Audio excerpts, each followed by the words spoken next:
Buenos días, mi nombre es María Red, soy estudiante de la carrera de Diseño Indumentaria y Textil en la Universidad de Palermo y el día de hoy les voy a estar comentando acerca de mi proyecto integrador en la materia de Introducción al Lenguaje Visual con la cátedra CELEM. Para ponerlos un poco en contexto, esta materia se basa en adentrar a todos los alumnos en lo que es la expresión visual e ir otorgándoles las herramientas necesarias para la creación de 2 piezas gráficas finales, entre ellas un póster A3 y una postal frente y espalda, que inviten a un target en específico de algún artista a elección a un hipotético evento. En mi caso, mi artista elegido fue Ezequiel Melero, o mejor conocido como Etre333, que es bajo el seudónimo con el cual firma sus piezas gráficas y también sus obras musicales. En un primer momento lo que la cátedra nos pidió fue realizar un panel visual, donde en mi caso yo opté por tomar como referencia todas las piezas gráficas que tiene este artista en su página web para poder tener una idea de cuál era su idea rectora, cuáles eran los conceptos que le interesaban y desde dónde se inspiraba.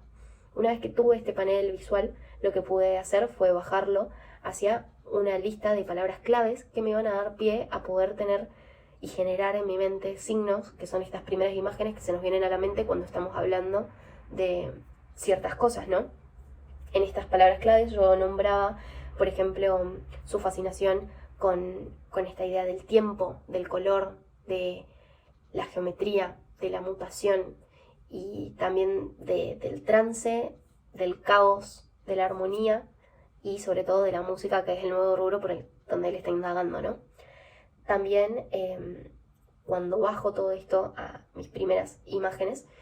lo que nos hace la profesora es adentrarnos en un primer concepto realmente teórico, que es los procedimientos argumentativos y retóricos que vamos a tener que tener en cuenta para la resolución del trabajo, ¿no? Es así como empezamos a hablar de qué eran las imágenes retóricas y lo que yo tuve que hacer para poder elegir desde un comienzo cuáles iban a ser los recursos que iba a utilizar, era entender qué creía el artista que era su fuente de energía o para qué había venido a este mundo. Es así donde encuentro una entrevista donde él dice que plantea que alguien lo puso en este universo para poder regalar arte sin esperar nada a cambio y poder generar como un diferente canal de comunicación entre él y sus espectadores, ¿no? Lo que tuve que hacer entonces fue elegir algunas herramientas semánticas que me fueran a servir para yo poder expresar esto que quería decir el mismo artista a su target sin ser literal. Decido utilizar como metáfora un gramófono que le está prestando el atributo de amplificación de sonidos a un estallido de pintura. Por otro lado, decido utilizar también la hipérbole, donde genero una exageración en la escala de este gramófono, siendo sostenido por un disco, incapaz, por supuesto, de llevarlo, y también una caja de regalo que está como pretendiendo contener a todo esto, pero que sería imposible que entrase en una visión real, ¿no? Y por último, la última herramienta que decido utilizar es el de la sinécdoque, que me pareció excelente ya que adrede sintetiza justamente lo que está queriendo decir el artista, y en este caso donde yo la represento con una caja de regalo. Al final lo que tuve que hacer para poder tener todas las herramientas en líneas generales con las que iba a poder arrancar a bocetar y a ir afinando esta pieza gráfica fue generar un eslogan, donde en mi caso dice cambie todo de color cuando cerré los ojos y me escuché, haciendo justamente referencia a este nuevo proceso por donde él estaba indagando, ¿no? Partiendo de esto, derivan los siguientes niveles de interpretación, donde podemos encontrar el de lo connotativo y el lo denotativo. En cuanto a lo connotativo, entendemos que la música y el arte se van a presentar como un regalo, y en cuanto a lo denotativo, simplemente vamos a poder visualizar a estas piezas por separado y en singular, como ser la pintura por un lado, el gramófono por otro, el disco por otro y el regalo por otro lugar, ¿no?